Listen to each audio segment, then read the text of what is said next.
Kunan is a young aristocrat from a prominent family in the kingdom, and you'd think his life would be great, but take a look at his family sitting all around him. Well, that's something he can't do because he's blind. He possesses something known as the hero's scar, so ever since the day of his birth, he has been completely blind, and that has made him really depressed.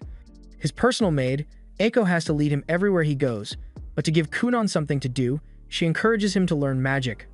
After all, he does have a water magic crest, so it would be a waste if he didn't learn how to use it. He is introduced to his magic tutor, Jenny, and she says it's nice to finally see Kunan in the flesh. She introduces herself and they start their first magic lesson for the day, a basic water ball spell. After teaching Kunan the incantation, he gives it a try and is able to create a small water ball. Jenny is impressed with Kunan's performance and says she can see that he has a high aptitude, but Kunan can't see anything, so he asks her to tell him what just happened. Jenny explains that he succeeded in creating a water ball around the size of an eyeball, but that was a really poor choice of words. She is worried that she might have offended him, but Kunan just came to the realization that magic can be eyeball-shaped, and if he learns enough of it, he might be able to make new eyes for himself. With newfound hope that he may one day gain his vision, Kunan becomes intrigued about the world around him and starts trying to learn as much as he can. Kunan's ancestor, the hero of this nation, Histor, defeated the demon lord, but he lost an arm and a leg in the battle. And since then, every so often, his descendants would be born with something missing, whether it be an arm, a leg, or eyesight. Which is crazy because imagine getting hurt so bad that your descendants end up suffering your injuries with you. Kunan may have lost the genetic lottery, but he's not going to let that hold him back any longer. He swears he's going to find a way to make new eyes for himself with magic, but practicing magic is actually really hard. He runs out of stamina after casting a few basic spells, and if he wants to create new eyes for himself, he can't stay like this, so he needs to find a way to strengthen his body. Normally, running would be a good way to raise stamina, but Kunan isn't exactly equipped for that, so Eiko suggests he could do some sword training instead, and she even has the perfect instructor in mind. Kunan spends the next few hours training with Master Oro to raise his stamina, and after that, Jenny arrives to continue her magic lessons with him. She can see that Kunan has been working hard with a sword, so she asks him if he wants to take a break since he would probably be tired from all the training, but he tells her he wants to keep going. In that case, Jenny suggests they should start by reviewing the water spell she taught him last time, but while she was expecting Kunan's progress to be the same as last time, to her surprise, he immediately creates 7 flawless water balls all at once, and she knows she did not teach him that. Meanwhile, over in the royal palace, Princess Marika has just been informed that a carriage has been prepared for her to go visit Kunan, but she doesn't really want to go. Kunan and Marika were betrothed to each other since he was born with the hero's scar, so it's an important political marriage, but she doesn't think Kunan likes her at all. She visits him every now and then so they can get to know each other, but he always acts so gloomy around her, and no matter how hard she tries to cheer him up, he would always say nothing matters because he's blind and can't do anything by himself. Even so, Marika's maid tells her she still has to go see him, so she eventually agrees and heads over to Kunan's home. However, this time, when she meets him, he seems much happier than he was the last time she saw him. She asks him if something happened to him recently, so Kunan explains that he recently fell in love with magic and it has given him hope again. He apologizes for always being so gloomy around Marika, and he asks her if she'd like to listen to some of his stories since he has been learning a lot of fun things recently. By the end of the day, Marika leaves Kunan's house, and this time, she actually had a lot of fun playing with him, so she can't wait for her next visit. Later that night, back at Jenny's apartment, she's freaking out because she doesn't know what to teach Kunan for his next lesson. She took this job because she thought it would be easy money teaching a 7-year-old elementary magic for a few years, but after a few lessons, Kunan already mastered it. She wonders if she should start teaching him intermediate magic, but she can't risk doing that because while magic is convenient, it's not necessarily safe, so she might get in trouble for teaching him dangerous spells so soon. However, she's not going to give up yet because she's got bills to pay, and she's going to come up with a perfectly safe lesson for Kunan so she can keep collecting her paycheck. The next day, when Kunan and Jenny meet, she tells him that today's lesson is going to be a little different. He has already mastered the water ball, but that is a compound spell, so she wants him to try learning to adjust the various aspects of it. Kunan assumes she's talking about how he creates water, makes it float in the air, and maintains its ball shape mid-air, and she tells him he's right, but there's a lot more to it. Things like temperature, flavor, and color can also be adjusted, and to demonstrate, she creates 2 water balls in front of him. When he touches them, he notices that one is cold while the other is warm, and he seems to understand the concept that Jenny is trying to explain, so he decides to give it a try.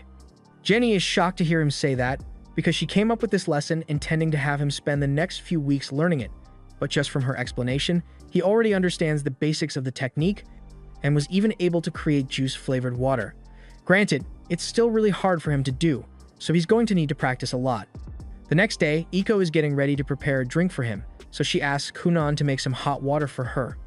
And he does so, but as he is sending the water over, Kunan sees the bowl of apples underneath it, and then wait a minute, Kunan just saw those apples. He panics and drops the water because this is the first time he has ever seen something. But when Iko asks him if that means his eyes are working, he explains that that isn't the case. It's more like he was able to use his magic to identify the object, which is an astounding development because it brings him one step closer to his goal of creating eyes with magic.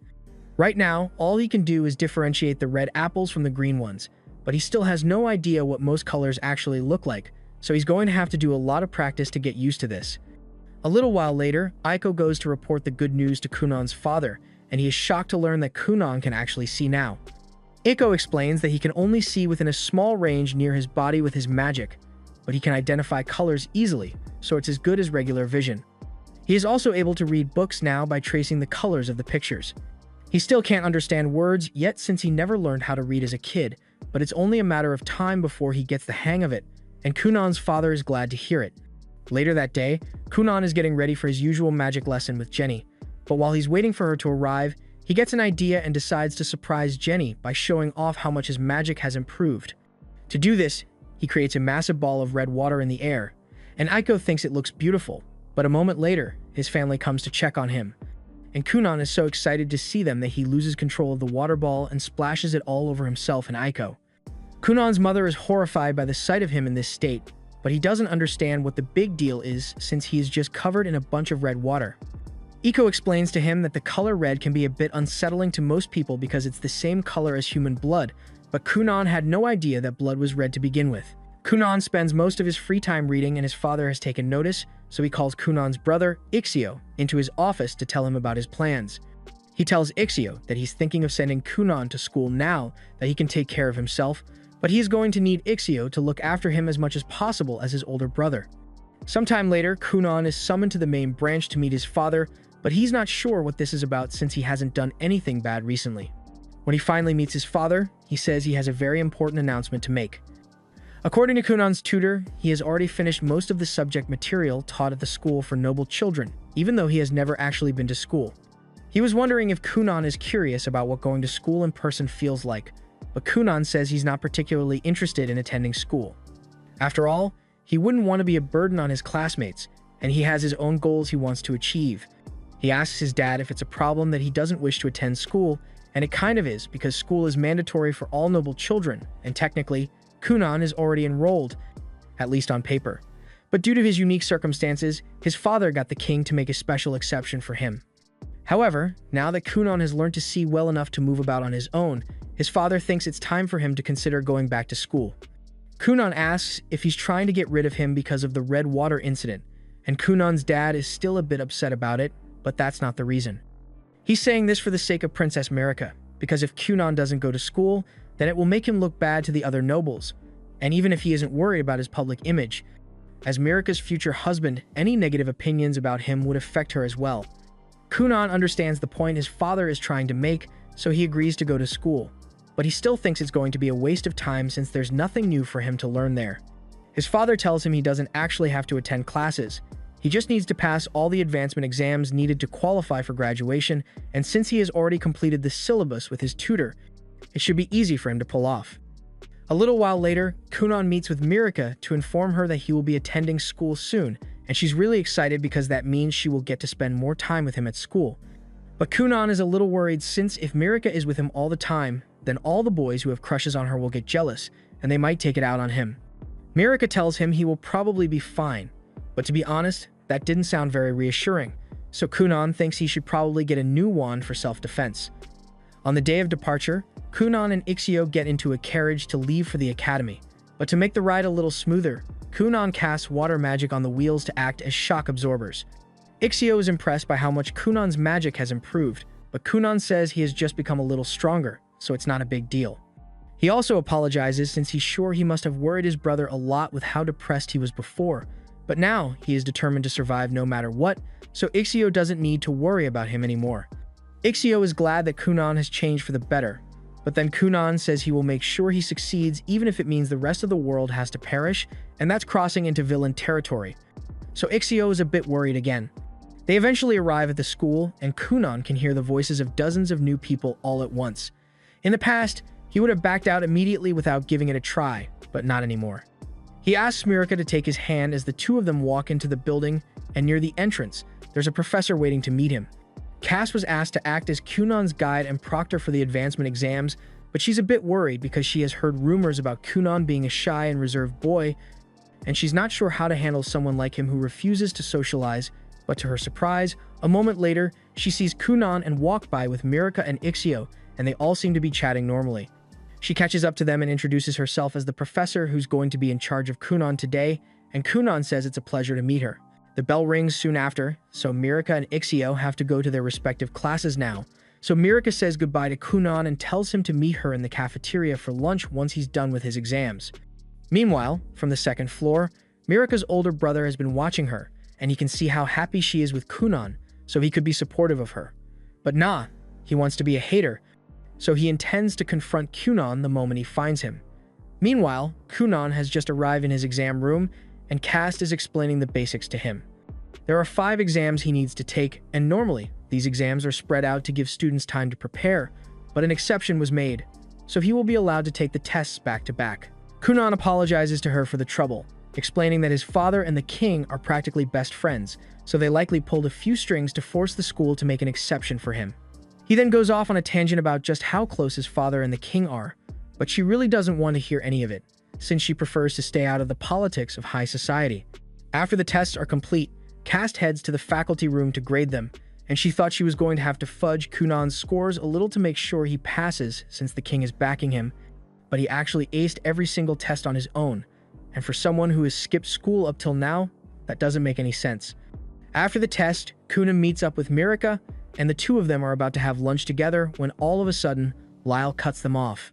Mirika seems scared of her brother since he has violent tendencies, but Kunan has no idea that Lyle is Mirika's brother, and frankly, he doesn't care, because if he's making Mirika upset, then he's got to go. Kunan was about to make a move against Lyle, but just then, Ixio showed up and gets in front of him to try and smooth things over. He politely asks Lyle to leave Kunan and Mirika alone, and there's not much else he can do since he can't risk being rude to the 6th prince of the kingdom. However, while Lyle was yelling at Ixio, Kunan secretly cast a spell and gathered water droplets around the crotch of Lyle's pants before acting oblivious and yelling, "Oh no, Prince Lyle just peed his pants." Everyone's eyes instantly point towards Lyle's crotch, and even though he denies peeing on himself, the evidence is pretty damning, so to save himself from further humiliation, he is forced to leave. Ixio and Mirika are relieved that Lyle is gone now, but they both know Kunan had to be the one behind the pee thing. But Kunan avoids the question and changes the subject, asking what the others would like for lunch. After they've sat down, Kunan asks the others if they know why Lyle was making such a big fuss for no reason earlier, and Mirika tells him it was probably to keep her in check.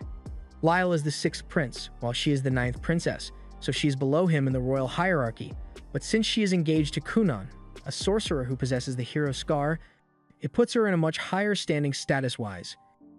He probably feels threatened by the idea of Mirika surpassing him in the hierarchy, so he was trying to establish dominance, but he's not necessarily a bad person. Kunan kind of feels like he may have overdone it earlier, so he wonders if he should apologize for what he did, but the others immediately shut down the idea and tell him Lyle got what he deserved after the stunt he pulled today. Time goes by, and back home, Kunan has started learning how to change the texture of ice to make it feel like other things. This time, he made the ice feel like an apple, and his teacher is impressed, but she tells him he should try feeling more things so he can use different textures. The day for the final exam soon rolls around, and upon arriving at school for the day, Ixio notices that Kunan has been touching the horse a lot recently. He asks what that's all about, and Kunan responds saying he's just gathering some samples, but Ixio has no idea what that's supposed to mean. A little while later, Mirika shows up to greet Kunan, and he tells her he's going to miss being able to talk to her at school all the time since this will be his last day here. But Mirika reminds him that they've still got the whole day ahead of them, so there's no need to say goodbye yet. They all head into the exam room, and Kunan is excited because this is his first time actually being in a class with other students. But he's also going to miss all the private time he used to spend with Professor Cast back when he took his tests. Cast tells him she's still going to be paying attention to him even if there are other students here, and Ixio notices that Kunan and Cast seem to have gotten really close. Kunan says it's natural that they would become friends since he learned a lot about Cast through their discussions during Kunan's tests. Like how Cast only became a teacher here because she had a crush on one of the men who applied for the role, but the guy ended up failing while Cast passed, so she didn't know what to do and decided to just keep teaching. The others think it's good that Kunan and Professor Cast are getting along, but they also think it's a bit weird for her to be venting about her love life to a child. Just then, a bunch of the other kids in class approach the group and ask Ixio and Mirika to introduce them to Kunan since they haven't had a chance to talk to him yet, and since they are being so straightforward. Kunan formally introduces himself. Truth be told, he was a little concerned about the fact that no one ever approached him when he was with Ixio or Mirika, so he was starting to think the two of them had no friends at all. Mirika tells him that her friends only kept their distance because she told them she wanted to spend some quality time with him without being bothered, and Kunan is relieved to hear that because he wouldn't know what to do if Mirika or Ixio ended up being total loners. That said, he personally doesn't mind being alone or having no friends, so it wouldn't bother him that much. A little while later, the exam is about to begin, but Lyle is still out in the hallway, staring out the window and acting all cool and mysterious. His lackeys tell him that the final exam is about to begin, and Lyle says he's too important to be worried about something like that, but then they remind him that he will have to repeat the year if he misses it, so he has no choice. Meanwhile, back in the classroom, Kunan is busy feeling up a pigeon next to the windows when Cast announces that the test is about to begin, so everyone should take their seats. Mirika tells Kunan she saved him a seat next to her, but before he could accept her offer, Lyle gets in between them and starts staring daggers at Kunan. Ixio can't interfere, but he recalls hearing a few of the royal maids talking about how much of a screw-up Lyle is, but they would never say that to his face because he is still a member of the royal family. The reason Lyle acts out so much and is always so angry is because he knows that even though people try to act respectful around him, they all probably make fun of him behind his back. However, while he's in the middle of his thoughts, Kunan suddenly grabs his hand and formally introduces himself. Lyle freaks out and says he didn't give permission for Kunan to touch him, but Kunan reminds him that they are going to be brothers-in-law eventually, so they should get to know each other. He starts feeling Lyle's hand, and from the texture of his skin, Kunan can tell that Lyle must have a handsome face. That was a nice thing to say, but Lyle rarely ever receives genuine compliments like this, so he doesn't know how to handle it and turns to Mirika to ask her if there's something wrong with Kunan. Mirika finds the whole thing funny, and so does everyone else in class, so they start laughing, and at first, Lyle thinks they are all laughing at him. But Mirika explains that they are laughing because this is the first time anyone has ever seen him get so flustered. Lyle denies being flustered and tells Kunan to let go of his hand already, but Kunan holds on for a few extra seconds and tells Lyle his voice sounds strong too. Lyle initially didn't like Kunan and was planning to be mean to him to assert dominance, but now he's not sure how to react. Cass then gets everyone's attention and tells them all to be seated because she's about to begin the test. By the end of the day, the test is completed and Cass has finished grading everyone's papers, so she says she's going to announce the results now. She begins writing on the board, and everyone eagerly watches to see their results, but it turns out that they all passed, so they all get to graduate. Afterwards, Kunan and Ixio get back on the carriage to head home, and everyone waves goodbye to him as he leaves. Kunan tells them he had a lot of fun today, and he tells Cass that if she's still looking for a boyfriend, then she should consider Ixio since he's still single, but Ixio says he never agreed to that, and Cass is starting to regret talking to Kunan about her love life a little. Additionally, Lyle learned a lot from his interaction with Kunan, and he's going to make an effort to be nicer from now on. A few days later, now that Kunan has graduated, he is focusing on learning some new spells, and Jenny is currently testing him on everything he has learnt. She asks him to make a spinning ball of water, split it into 10, and then color and texture each one individually, all of which Kunan is able to pull off with little difficulty. Jenny tells him he did well, but Kunan says he's not done yet because he actually figured out how to take the customization even further. He then proceeds to turn one of the water balls into a dove and has it fly into the air. Jenny can't believe what she just witnessed and falls to her knees because even master water mages wouldn't be able to pull off something like that so easily. Later, while having tea with Kunan, Jenny says she has something important to tell him. Kunan understands, so he asks Aiko to give them some privacy, and once they are alone, Jenny tells him that there's nothing left for her to teach him. In fact, she hasn't had much to teach for the past few months since she's just meant to instruct him in the use of elementary magic.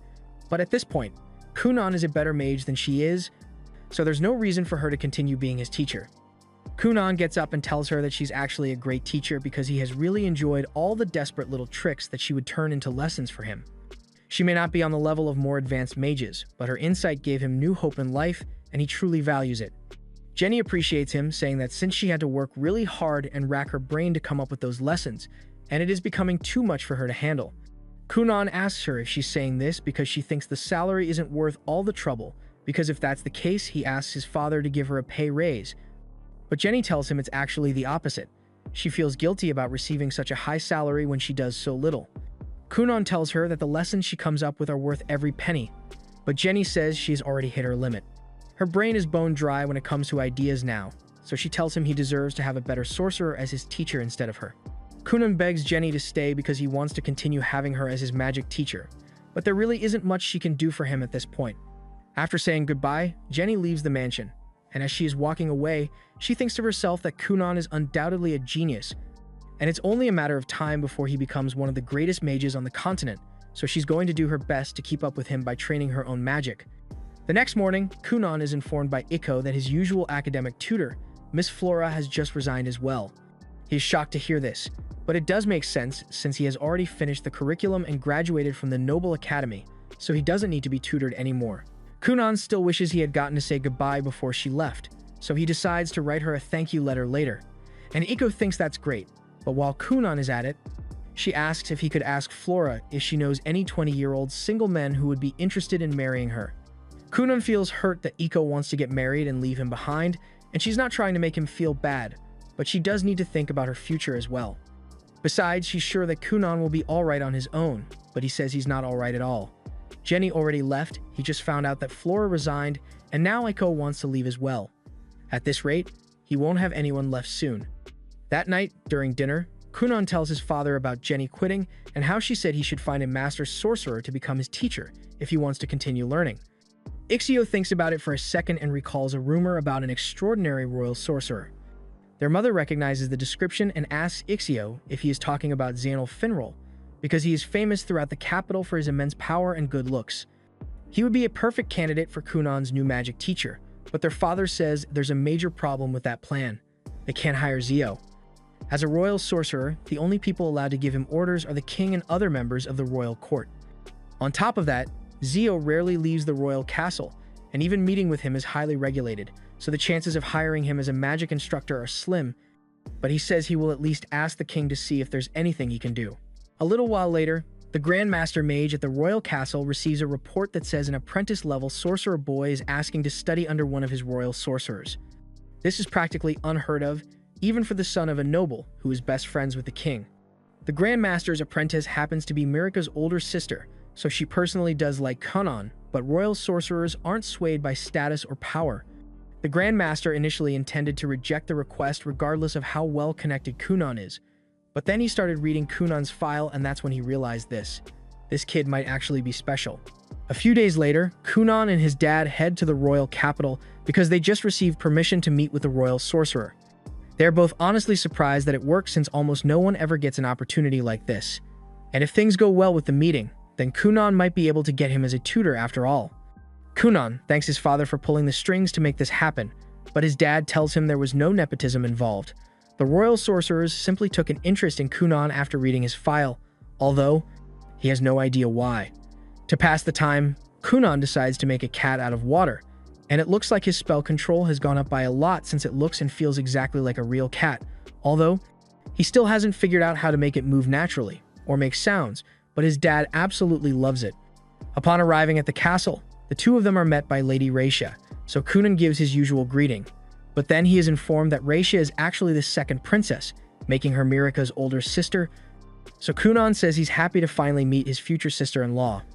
Raisha notices that Kunan's dad is carrying a cat, and she thinks it's really cute, but when he puts it down, Kunan cancels his spell and the cat turns back into a puddle of water. She is amazed that a child could have such a level of mastery because she had no idea that it wasn't a real cat, and that means Kunan is a lot more skilled than she thought he would be.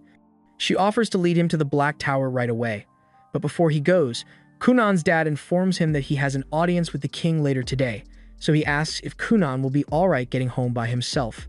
Kunan says he is perfectly capable of traveling alone, so his dad says he will arrange for a carriage to come pick him up later in the day. As Kunan and Raisha are walking through the halls, Kunan starts asking her a bunch of questions about advanced magic, but he's talking way too fast for her to keep up with him. She tells Kunan that she's still new here, so she isn't prepared to answer all of his questions. There are 10 princesses and 7 princes in this kingdom, and usually, they would all have to compete with one another in terms of achievements in order to inherit the kingdom. But Raisha relinquished her right to the throne in order to pursue a career as a sorcerer here. She's also a bit concerned that Kunan might get dragged into the royal succession battle, but just then, she notices that Kunan isn't walking anymore, he's sliding. She asks how he's doing that, so he explains that he just created a layer of ice under his feet to reduce friction. He asks her if she would like to try it as well, and Raisha seems really excited about it, but first, it's her job to fill Kunan in on the ground rules of the Black Tower. First, he shouldn't carelessly get involved with any factions, and he shouldn't sign any shady contracts or say anything that could get him in trouble later. And now that that's out of the way, she asks Kunan to turn her shoes into skates. A minute later, the two of them are skating down the halls without a care in the world, but it's causing a huge commotion, so a few of the guards try to get them to stop. However, they are way too fast for them to catch up. Just then, the knight captain, Dario, happens to be passing by when he notices what's going on, so he starts chasing after Kunan and Raisha and orders them to stop skating in the halls. Kunan is starting to get a little concerned that they might be in trouble, so he asks Raisha if they should stop, but she says she's having way too much fun, so they just need to go even faster to shake Dario off. Unfortunately, Dario never skips leg day, so he is easily able to catch up to the two of them and delivers a long scolding out in the courtyard afterwards. After that, Kunan is finally taken to meet Akthard, the Grand Mage, and as soon as Kunan meets him, he can tell that Akthard is the real deal. Akthard recalls hearing that Kunan has a water crest on his body, and Kunan confirms this, explaining that it's on his right shoulder. Akthard takes a look and discovers that Kunan's crest is a 2-star, but Kunan has never heard of that classification before, so he asks what it's supposed to mean. Akthard explains that there are 7 different crest types, the 4 elementals, and then there's light, dark, and foul. They also have ranks, and 2-star is one of the most common since it's second to last. Raisha mentions that she also happens to be a 2-star with a wind crest, and if that's the case, then Kunan assumes Akthard must be higher. Akthard asks what led him to that conclusion, so he explains that the magic density around him is much higher than that of Raisha's, kind of like regular cheese compared to premium blue cheese. Akthard thinks that's a fun way to look at it, but he also doesn't like being compared to cheese, so he tells Kunan never to call him that again. That aside, Akthard informs Kunan that he has a 4-star crest, but having a low or high crest number doesn't necessarily indicate one's skill with magic. It just indicates the amount of total energy they can use. Anyway, now that the boring information is out of the way, Akthard invites Kunan to come down to the courtyard so the fun can officially begin. Downstairs, a bunch of the royal sorcerers all gather to witness Kunan's magic since they heard that he's really amazing. Akthard says he wants Kunan to take a little test, and Kunan is all for it since if he passes, then he might be allowed to have a royal sorcerer as his tutor. Akthard calls over one of the sorcerers, Victo, and asks him to start the test, and he proceeds to cast a few dozen water balls around himself. Akthard then informs Kunan that he needs to overcome Victo's spell with his own magic, and Kunan is at a loss for words because this is the first time he has ever had to do something like this. He remembers Jenny explaining that the water ball spell allows you to create water, or alternatively control water that already exists, but he never even considered the idea of taking control of water created by another mage. He decides to give it his best shot and effectively begins wrestling with Victo for control of the water, but it's a lot harder than he anticipated. By the time the test is over, Kunan had only managed to claim 2 of the water balls, and at first, he is disappointed in himself because he thinks he did poorly, but on the contrary, he is informed that he did really well. In truth, Victo wasn't expecting him to be able to take any of his balls, let alone 2, so he has exceeded all their expectations. Although Akthard would still like to see more of Kunan's magic, so he asks him if he would be willing to do a few more tests. A few minutes later, Kunan creates a massive water balloon in the middle of the grass, and Akthard is having the time of his life bouncing up and down on it, and Kunan is wondering if it's really alright for the Grand Master to be messing around like this on the clock. Akthard asks Kunan how he managed to create this thing, so he explains that it's just an ordinary water ball that he tweaked to give it extremely elastic properties. In fact, He could probably make it strong enough to bounce Akthard all the way up to the second floor of the castle, but Akthard tells him he has had enough bouncing for today. A moment later, Raisha goes up to Kunan and asks him if he can make other things out of water, like humans for instance. Kunan says he can, and to demonstrate, he creates a doll of Eiko, but he still hasn't figured out how to make it move naturally. He has attempted to make it fly before, but it looked really creepy, so he doesn't do it often. Regardless, Raisha and the others ask him to do it anyway, so Kunan makes the Eiko doll fly through the air. But as it goes past one of the windows, a few castle-maids mistake it for a ghost, so they all start freaking out, and the knights eventually get called, so they head down to the courtyard and start yelling at all the sorcerers for causing so much trouble. Everyone starts trying to pin the blame on Victo for some reason, and Kunan is feeling down because he didn't think he would get scolded twice on his first day here. Akthard tells him there's no use sulking over what has already happened, but just to be safe, he suggests that the next time they meet, they should discuss magic over lunch instead. Kunan asks if this means he passed Akthard's test, but considering how much fun he was having earlier, he thought the answer would be obvious. He says he will personally take care of assigning a royal sorcerer to be his teacher, and Kunan is overjoyed to hear that. However, he does still want to clarify a few things because he wouldn't want this to be seen as him supporting a particular royal faction. But Raisha tells him he doesn't need to worry about that since royal sorcerers aren't involved in politics at all. Kunan is happy to hear that, but before he leaves, there's one more question Akthard would like to ask him. He wants to know what Kunan's goal with magic is, so he explains that he is studying so that he can one day create new eyeballs for himself with his magic. Everyone thinks that's a noble thing to aspire towards, and Kunan is happy that they all support his dream, but as he is preparing to leave for the day, he discovers his father waiting for him, and he does not look happy. He apparently heard about how Kunan got scolded for causing trouble here 2 times today alone, and he wants an explanation, as soon as possible. Raisha tries to explain that it isn't his fault, because she was the one who asked him to do the things he got in trouble for, but his father says that doesn't matter because a sorcerer is always responsible for the consequences of their magic.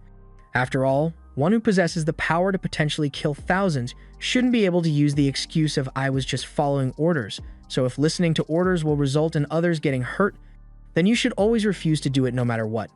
Kunan realizes his dad is right, so he apologizes and promises not to make the same mistake again. His father then starts heading home, but Kunan was planning to have dinner with Mirika tonight, so he's going to hang back a little longer. But speaking of his dinner, Raisha reminds him that he should probably start heading to the other wing of the castle because he's supposed to be meeting Mirika in a few minutes. Kunan had no idea that it was already so late, but he doesn't want to run all the way there because he would end up being all sweaty. In that case, Raisha suggests they could use some magic to fix the problem, but Kunan isn't sure what she means. She reminds him that she is a wind mage, so she can use her magic to fly them over there. All she needs is a platform for them to ride on.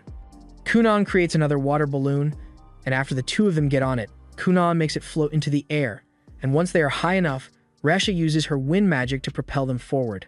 It's both a terrifying and exhilarating experience, but unfortunately, Raisha hadn't put much thought into how the 2 of them were going to land, so they end up crashing to the ground. Luckily, the water ball breaks their fall, but they happen to land right in front of Dario, and he does not look happy because this is the 3rd time he has caught them causing trouble. So while Mirika is still getting ready, Kunan and Raisha are getting scolded again. Mirika is eventually informed that Kunan has arrived, so she immediately runs to the front door to meet him so they can get their date started. A little while later, they arrive at the restaurant as planned, and once they are seated, Mirika asks Kunan to tell her about his day at the Black Tower. Kunan informs her that he had a wonderful time there. He got to meet Mirika's sister and a bunch of the other mages there. He also apparently passed the test, so he's going to get an instructor after all, but he's not sure who it's going to be yet. The maid in charge of them notices that Kunan seems to be talking an awful lot while Mirika just listens, but she seems to be happy, so it's not a problem. The reason he's talking so much is because he doesn't get to see Mirika often now that they've graduated, so he wants to say everything all at once while he has the chance. And he promises her that once they get married, he's going to make sure they get to spend as much time together as she wants. That line made Mirika's heart flutter so much that even after the date was over, she spent the next few hours kicking her feet in bed because she was so happy. Later on, we see Kunan back at home, and he's busy writing a report in his room, but just then, Eiko calls out to him and asks for a little help with his magic. Kunan heads outside to see what she wants, so she asks him to create some soap bubbles so she can wash the clothes better. Kunan agrees to help, but he's a little annoyed since he needs to go back to writing his report after this. However, Eiko tells him that it's not good for him to stay cooped up in his room all day, because if he doesn't get enough sunlight, then he will never grow taller. Kunan asks if girls really prefer taller guys, and she says most do, but she will always like him whether he's tall or remains a little munchkin. After Eiko is done with the laundry, she and Kunan lie on the grass for a while, and he asks her if any letters arrived for him today, but as far as she knows, there haven't been any letters addressed to him recently. She asks if he's expecting something specific, so he tells her he was just waiting for the confirmation from the tower about who his instructor is going to be, but it seems they haven't decided yet. Well, technically, they have already decided, but most of the other mages are just too scared to go call the guy down.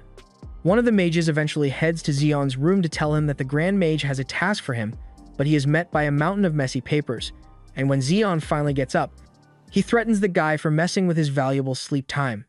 Zeon asks what he's doing here, so the guy informs him that the Grand Master wishes to speak to him, and that gets his attention. A few days later, Kunan receives a letter informing him that a teacher has finally been assigned to him, and Eiko is really happy for him. But when she hears that Kunan's teacher is going to be Zan, the legendary mage known all throughout the kingdom, she can hardly believe it. All the women in the kingdom would practically sell their souls to get a chance to meet him, and since he's going to be Kunan's teacher, that means she will have a ton of opportunities to talk to him. Later on, we see Raisha and Mirika together in the royal castle, and they are on their way to meet Zeon because according to the rules, a royal sorcerer still needs to receive a direct order from a member of the royal family in order to go outside, so they plan to order Zeon to guard Mirika. This also gives her a good excuse to visit Kunan, but Raisha is still a bit salty about Zeon being chosen because she wanted to be Kunan's teacher instead. Along the way, Mirika runs into two more of her older sisters, Everil and Lydalia. And while Mirika may have a good relationship with Raisha, the same can't be said for these two. They begin talking about how talented and amazing Kunan is, and that, in comparison, Mirika is a plain loser who's just mooching off his glory. But Raisha cuts them off and tells them to get out of the way if they don't have anything important to say. The two are pissed, but they know they can't stand up to Raisha, so they run off. Later that day, Kunan is in his garden, awaiting Zeon and Mirika's arrival with Eiko, and once the carriage pulls up, he gets up to greet Zeon. However, to his surprise, Mirika is the first to step out of the carriage. He wasn't expecting her to come today, but he is happy all the same because it's always a pleasure to see her. However, as he is chatting with Mirika, Zeon steps down from the carriage and Kunan falls silent the second he steps into detection range. As for Eiko, she is geeking out internally at the sight of Zeon, but she doesn't want to make a fool of herself, so she is doing her best to keep a straight face on. The magical energy Kunan is feeling from Zeon is incredibly dense, and he can immediately tell that Zeon is far better than any of the other royal sorcerers he met the other day. Mirika notices that Kunan went really quiet all of a sudden, so she asks if something is wrong, but he says it's nothing. He introduces himself to Zeon, but Zeon makes it clear that he doesn't actually want to be here. The only reason he agreed to come was because the Grand Master told him there was an interesting young mage here, but he doubts Kunan is going to be able to live up to his expectations. Dario then speaks up and formally introduces himself to everyone as the knight sent to protect Mirika and Zeon during this trip. Kunan says it's nice to see Dario again, which surprises Mirika since she didn't know Kunan and Dario had met before. So Kunan explains that Dario is the knight who scolded him and Raisha 3 times last time they visited the capital, but he was just doing his job. Anyway, a few minutes later, Kunan, Zeon, and Mirika all sit together at a table in the garden, and at first, Kunan was completely ignoring Zeon because he was preoccupied talking to Mirika, but Zeon quickly gets tired of watching the two of them flirt, so he slams his fist on the table and tells Kunan he wants to talk about magic now. He is trying to make Kunan understand how insignificant his knowledge of magic is by asking him questions far outside his depth, but Kunan seems like he's ready for anything. Zeon asks Kunan if he knows about compound spells, so Kunan states that they are basically spells made by splitting and rearranging the magic circle of an original spell to get new effects. Zeon asks Kunan how many sections he can split a spell into at the moment, and he was expecting Kunan to say something like 5 or 10, but to his surprise, Kunan reveals that he can actually handle 31 different sections at once. He can sometimes go up to 32, but his success rate at that level is inconsistent right now. Zeon is genuinely surprised to hear that Kunan is capable of such complex magic, and he is starting to understand why the Grand Master was so interested in this boy, but he's still better. He proudly announces that he can go all the way up to 50 sections, and Kunan is astounded because he has no idea how Zeon pulled it off. But before they go any further, Zeon asks Kunan how he managed to get past the 20-section hurdle, since most mages get stuck there. Kunan explains that it was easy to overcome the bottleneck once he started layering the spells. Zeon is impressed that Kunan was able to figure out such an advanced concept all on his own, and it makes sense that the other royal sorcerers were fighting to become Kunan's teachers because a boy with this kind of talent is extremely rare, but he still plans to test Kunan to see how far he can go. Kunan begs Zeon to show him what a 50-layered spell looks like, but Zeon sees no point in doing that since he won't be able to replicate it by seeing it only once. And besides, he hasn't officially accepted Kunan as his student yet, so he's still got to prove himself as worthy. Zeon creates an earth wall using magic and tells Kunan that he is going to need to destroy it using magic if he wants to become his student. He also mentions that he heard about Kunan's waterbed spell from Raisha, so he asks Kunan to make one for him so he can rest while he does his test. At first, Zeon thought it would just be a comfortable seat to observe Kunan's progress from, but the second he touches the waterbed, he passes out because of how comfortable it is, and Iko doesn't blame him because the same thing happened to her when she tried it. On Kunan's end, he inspects the rock wall to see if there are any structural issues he can exploit, but the thing is rock solid and completely smooth across the board. It also has Zeon's dense magic power residing within it to maintain its hardness over time. He can tell that the spell used to create the wall has over 40 sections in it, and he still has no idea how Zeon manages to use so many sections at once, but it doesn't make a difference in this case because he already knows the perfect way to destroy the wall. That said, he would rather do it with Zeon watching, and so he sits back down to continue talking to Mirika until Zeon wakes up. 2 hours later, Zeon finally gets up from his nap, and seeing the wall still in one piece, he asks Kunan if he gave up on trying to destroy it. However, Kunan tells him that's not the case, he just hasn't started yet. He asks if Zeon is ready for him to begin destroying the wall, and Zeon tells him to go ahead, so Kunan casts the bubble spell he used recently. Zeon is impressed because he can tell what Kunan is trying to do, so he asks Kunan how he managed to come up with this solution. He explains that while it is certainly a very sturdy earth wall, at the end of the day, it is still made of dirt, so he figured that if he covered it with enough water, then it would eventually become saturated and wash away on its own. Zeon tells Kunan that he did really well, because most people, when faced with a test like this, would immediately opt for brute force, but Kunan chose to use finesse instead, and that is a valuable skill for a mage. He tells Kunan that from now on, he is officially his student, and Kunan is extremely happy because not only does he have a wonderful master, but he also has Mirika by his side. However, Zeon cuts Kunan's flirting short and tells him he won't have much time for that anymore because he has thousands of things to learn and tons of research to do. And on that note, he asks Mirika what she plans to do. He tells her that Kunan already has exceptional talent, and it's only a matter of time before he becomes one of the most influential people in the kingdom, and when that happens, there will be no shortage of women asking for his hand in marriage, so how will Mirika stand out then? Mirika understands what he's trying to say, but Kunan tells Zeon to stop being so mean to her. Zeon says he didn't mean anything bad by it since he's actually rooting for her, but Kunan tells him there are still some things you shouldn't say like that.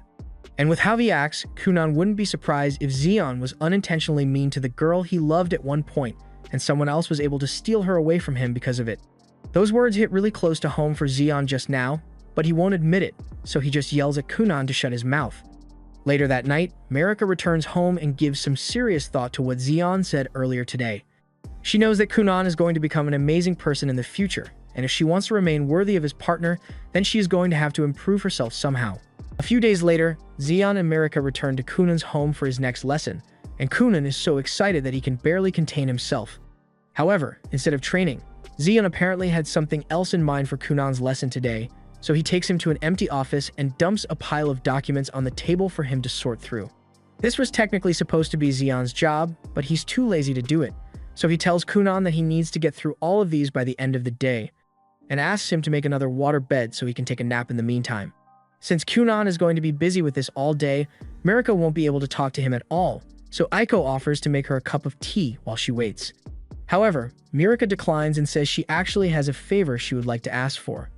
Mirika tells Iko that she would like to practice her swordsmanship in her free time while she's here, but she asks her to keep this a secret from Kunan since she doesn't want him finding out until she has gotten good enough to be worthy of him.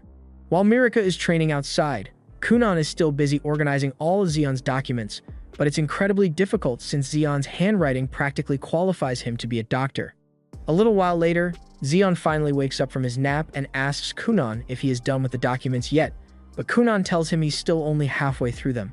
Zeon tells Kunan he's way too slow at this, but Kunan defends himself and says he would have been done by now if Zeon didn't have the penmanship of a toddler. Half of the documents are completely indecipherable, so Kunan has pretty much been forced to figure out most of the theories on his own just so he could rewrite them in something that doesn't look like chicken scratch. Zeon can't deny that his handwriting is an absolute mess, but he says this is an important part of Kunan's training, because there's a difference between information and knowledge. If Kunan had simply been reading the documents, then all he would be getting is information. But since the handwriting is so bad, he is practically forced to decipher all the theories on his own instead of just reading them, and that makes it much more likely that he will actually remember the concept later on. That makes a lot of sense. So Kunan thanks Zeon for being such a good teacher, but this is still just a way for Zeon to pawn off his work on Kunan. By the end of the day, it's time for Zeon and Marika to leave, but Kunan still has a few questions to ask because he remembers seeing a diagram of a spell in one of the documents, and he was wondering what it's about. Zeon knows what Kunan is talking about, but it would be easier to show him rather than explain it here. So he tells Kunan to come to the Black Tower when it's time for their next lesson. A few days later, Kunan arrives at the Black Tower, and all the royal sorcerers are glad to see him again. They are excited to see more of Kunan's magic, but Zeon cuts the fun short and tells everyone that Kunan is here to see him, so they need to back off. He then tells Kunan to follow him, but when Raisha and the others realize that Zeon is trying to get Kunan to come to his room, they all try to stop him because it's way too dangerous in there for a kid. However, Zeon already thought of the perfect counter to this situation, so he tells Kunan to create a few water beds, and the others immediately fall asleep on them because they can't resist. The two start heading towards Zeon's room, and along the way, Zeon starts talking to Kunan about magic tools. There are items made to operate using magic, like that lamp over there, and a lot of magic engineers dedicate themselves to creating magic tools to solve everyday problems. A little while later, Kunan and Zeon arrive at his office, and the place is full of so many research papers with magic theories Kunan has never even heard of before. Zeon tells him he is free to read as many of those as he wants, but the real reason he brought Kunan up here was to show him this. This is a magic tool that Zeon has been working on recently, and it is meant to allow him to have hot meals in his room without having to go to the cafeteria. So far, he hasn't had any trouble making the solid parts of the device, but the soft sections have been quite difficult to perfect, which is where Kunan comes in. Zeon tells Kunan he's going to be helping with the development of this magic tool as part of his training, and Kunan seems happy to help. But just then, the Grand Master comes in, and he really wants to talk to Kunan, so he asks him to join him in the cafeteria for lunch today. Zeon and Kunan don't really have time to waste chatting over lunch, so Zeon tells Kunan to make another water bed, and just like the others, the Grand Mage falls asleep in seconds. Now that he has been taken care of, Kunan and Zeon get back to talking about the magic device, and Zeon says he will handle the outer frame of the device with earth magic, but the small internal mechanisms are going to be up to Kunan. A little while later, after everyone has woken up from their naps, they all head down to the cafeteria to have lunch, and they are all still really excited to talk to Kunan. They keep telling him that he's allowed to switch teachers if he wants to, but Kunan says he's happy working under Zeon, and hearing him say that makes all the other sorcerers jealous. Kunan keeps praising Zeon for being such a good teacher, and it's nice to be appreciated, but Zeon tells him to cut it out because at this rate, he's going to get jumped by the others in a parking lot. Kunan changes topics and asks Raisha where Marika is because he would like to have tea with her before he leaves for the day. Raisha informs him that she is currently at the entrance ceremony of the senior school for nobles today, so she isn't going to be able to see him today. Kunan knew Marika was going for higher education, but he had no idea that it had already started. The Grand Master asks Kunan what he intends to do now, and he doesn't really like the idea of being stuck in a classroom all day, but if it's necessary for him to graduate, then he's just going to take the graduation exam like he did last time. The Grand Master asks him if he's sure he doesn't want to go to school, because with his talent, the Magic Academy would be a great fit for him. Kunan had never heard of the magic school before this. So the Grand Master explained that it is the institution which all royal sorcerers and even sorcerers from all over the world attend in order to learn everything there is to know about magic. You need to be at least 12 years old in order to attend, so Kunan wouldn't be able to go for another 2 years, but even Zeon thinks it would be a good idea, so he tells Kunan to give it some thought. 2 years go by, and Kunan's training has been progressing quite smoothly. He can even cast 55 section spells that are on par with Zeon's spell now, so you can tell that he has become a decently powerful mage. After today's training is over, everyone heads inside to enjoy some piping hot pie, courtesy of the now completed lunchbox magic tool. It works just as intended, and it is already really popular all around the kingdom, but Kunan is a bit pissed that Xian took all the royalties for the invention even though he did half the work on it. In total, Kunan and Xian have collaborated on 8 magic tools and 5 magic theory papers so far, and Kunan is still eager to work on more. But all of a sudden, Xian says he will handle the rest of the work on his own. Kunan reminds him that they still have to work on that insect-trapping magic device because it's not done yet, but Xian once again tells him that he can handle it on his own, and Kunan is starting to get the feeling that Xian is trying to get rid of him. Xian reminds Kunan that his birthday is coming up soon, and that means he's going to turn 12, which means he can officially join the magic school, so he should be focusing on that instead. Kunan tells Xian that he doesn't want to go, because after all, he can just keep learning from Xian, but Xian tells him he can't do that. Kunan is a water mage while Xian is an earth mage, so there are many things he will never be able to teach Kunan regardless of how skilled he may be. However, if Kunan were to go to the magic school, there's a chance that he may meet an exceptional water mage, because while Xian may be the best mage in the kingdom of Hulia, there are still many mages outside the kingdom who might be better than him. Kunan knows Xian is right, but he is still hesitant to leave his master and home behind to attend the magic school. However, Mirka suddenly grabs his hand and tells him she thinks he should go. She wants him to become the best he can possibly be, and she assures him that by the time he returns, she would have become a woman worthy of standing by his side. Kunan is touched by Mirka's sincerity, so he agrees to go to the magic school and asks where it's located, but then he finds out that it's really far away, and now he doesn't want to go anymore. He is eventually persuaded into agreeing again, but since the school is so far away, he won't be able to return home for a while, so he asks what he's going to need to do to prepare for the magic school. Xian tells him he needs to remember not to lose sight of what's important to him, and hearing those words reminds Kunan of the whole reason he began his magic journey in the first place, to create a set of eyes for himself. He had forgotten because his magic allowed him to do most things without difficulty, but it was never meant to be a substitute for the real thing, so he couldn't believe he let himself grow so complacent. Over the past 2 years, Xian has taught Kunan how to cast magic with up to 55 layers, 3-dimensional magic circles, imaginary magic code, and many other techniques. But even Xian has never heard of magic being used to create eyes before, so it's entirely up to Kunan to figure out how to do it on his own. But Xian is sure he will find a way to pull it off. After all, he's his beloved student. Meanwhile, back at Kunan's house, he has decided to devote all his time to researching how to create magic eyeballs, and the first thing he tries is making a water ball that is extremely reflective. This works well as a mirror, but the images on it aren't transmitted to Kunan, so it is pretty much useless unless he can find a way to transmit the image to his brain. Throughout the rest of the day, he tries many variations of his mirror idea, but none of them work, and by nightfall, he is feeling completely drained. He is completely out of ideas, so to clear his head, he goes to Ixio's room and asks him if he wants to go to the sauna together. Ixio is really excited because it's not every day he gets to enjoy one of Kunan's famous sauna treatments, so he asks if he should go wake their parents up.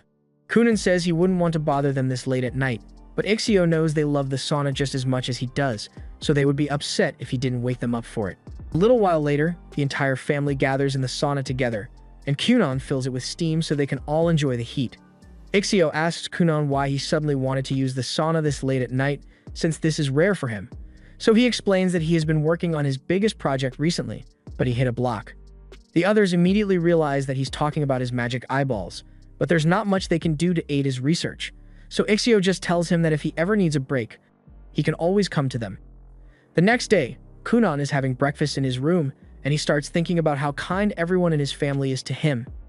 And he thinks to himself that the first thing he wants to do when he creates his new eyes is take a long look at all the faces of the people he cares about. Sometime later, Kunan finally makes some significant progress with his eyeballs.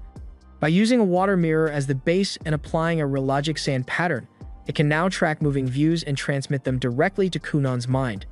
With this, he finally gets his first taste of true vision, and he is overwhelmed by how beautiful everything looks, but while he is taking in the wonderful sights, he suddenly notices a giant crab behind him, and he gets the feeling this isn't supposed to be here.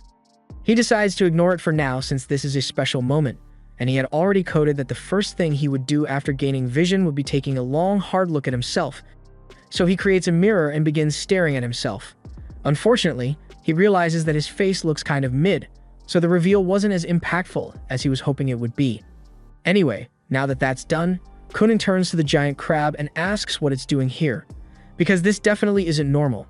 The crab remains silent, and for a second, Kunan considers the possibility that this might be Aiko's true form, but that hypothesis gets proven wrong as she barges into the room a moment later. Her sudden entrance startles Kunan so much that he ends up stumbling into the crab, but as he does so, he realizes that the crab isn't really there. He can still see it, but his hand goes right through when he tries to touch it, and it's really confusing to him. Aiko is also a little confused as to why Kunan is waving his arm in the air, but then she notices the magic eyeball thing floating next to him, and she realizes that he must have accomplished his goal. She is incredibly happy and gives him a big hug, but she accidentally knocks the magic eye away, and all the spinning makes Kunan really dizzy. Aiko apologizes for bumping into his eye, but since this is a special occasion, she asks if he would like her to make a special feast to celebrate. Kunan likes the sound of that, but there's still the small issue of the giant crab standing in the middle of the room, and Aiko seems to have no idea that it's there at all. And to make things even more confusing, for some reason, Kunan sees a black horn on Aiko's head, but she has never mentioned having a horn before, and she doesn't seem to know that it's there. Kunan really doesn't know what to make of this situation, so he decides to just let it go for now and deal with it later. In the meantime, he heads out to get his first true taste of the outside world, and you'd think he'd be blown away by the beautiful scenery of the fields, but with his magic vision, what he sees is a bleak expanse of land with a black sun and a gloomy atmosphere.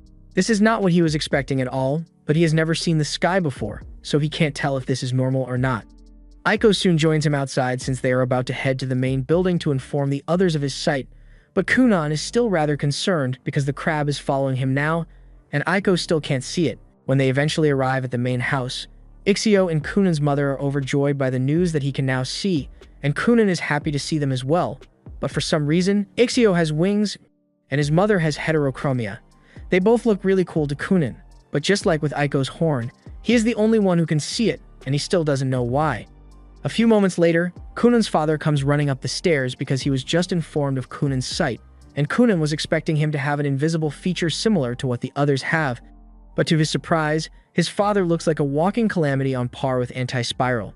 None of them seem to have any idea about their invisible features, so there would likely be no point talking to them about it, so Kunan decides to wait and ask Xion for advice when he gets the chance. News of Kunan's achievement soon reaches the royal castle. Xion is informed that he has been permitted to leave the castle to visit even though he's no longer Kunan's instructor since this is a special occasion.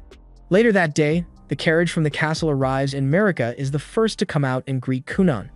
She tells him she's really happy he was able to achieve his dream and asks to see how the spell works. Kunan obliges and forms his magic eye, explaining that it reflects all images and transmits them directly to his brain, though his actual eyes still need to be open for him to see anything. On that note, Marika notices that Kunan's eyes have been closed this entire time, so she asks him to take a look at her, but Kunan is a little nervous because he doesn't know what Marika is going to look like. He slowly opens his eyes and looks in Marika's direction, and thankfully, she looks perfectly normal and as beautiful as Kunan had imagined, though she does have a feather sticking out of her head. But that's something Kunan can just ignore. Darius soon arrives as well to congratulate Kunan on his achievements, and in Kunan's eyes, he looks like he has some kind of legendary sword on his back. But that's nothing compared to what Kunan sees when Xion finally arrives, because he straight up looks like a being of pure light. He is having a hard time looking directly at Xion because he's too bright, and at first, Xion thinks Kunan is just messing around, but Kunan tells him he genuinely looks like a max brightness phone in the middle of the night.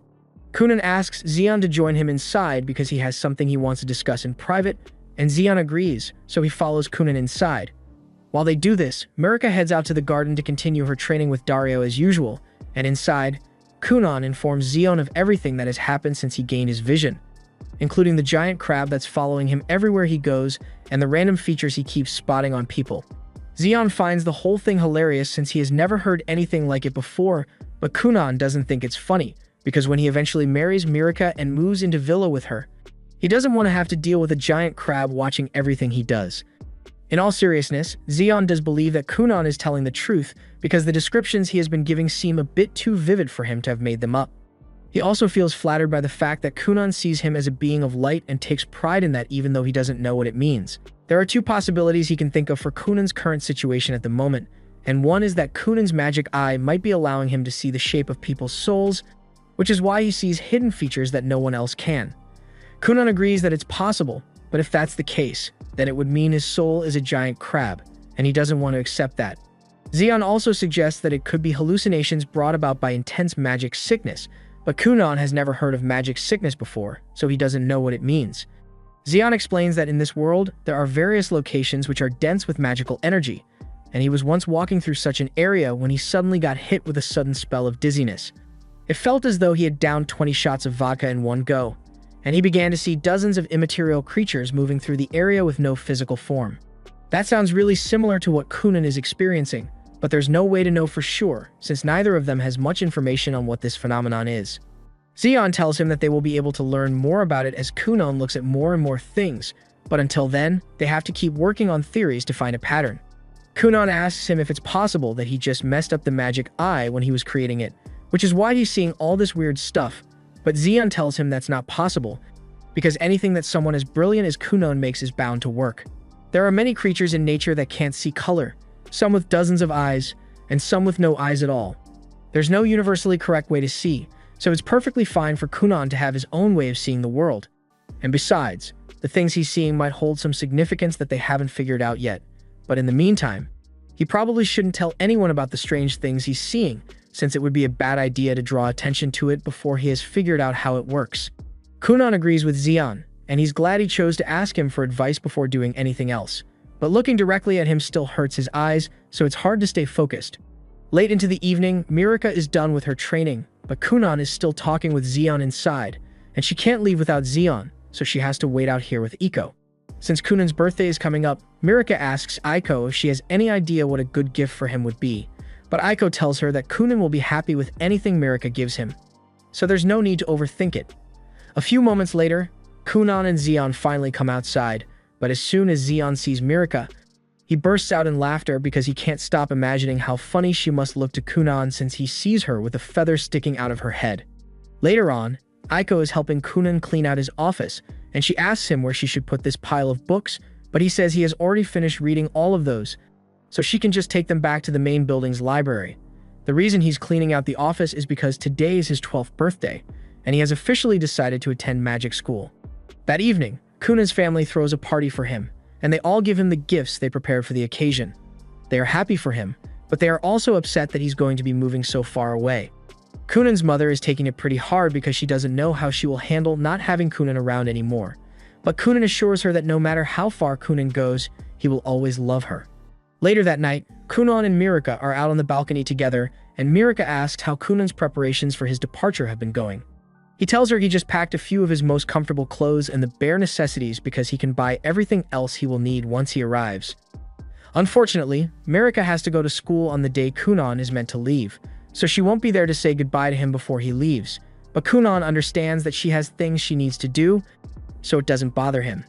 Mirika decides that this is a good time to give Kunan the present she picked out for him, so she hands him a box, and when he opens it, he finds a beautiful bracelet inside. Mirika tells him she got a matching set for both of them to wear, and if things ever get tough for him over at the magic school, she wants him to speak to the bracelet as he would to her. And she will do the same with her bracelet so they won't miss each other too much. Kunan says he will write letters to her as often as possible as well, to which Mirika says the same, and they both promise to wait for each other no matter how long it takes. On the day Kunan is set to leave, his family gathers to see him off, and they are all fighting back tears, expecting Kunan to be just as sad as they are. But Kunan already got over the grief of leaving his family behind, so he's not too upset anymore. After all, he will only be gone for 4 or 5 years, and he's excited to see what kind of sorcerers he will meet at the magic school. 5 days go by, and Kunan is still on his way to the magic school.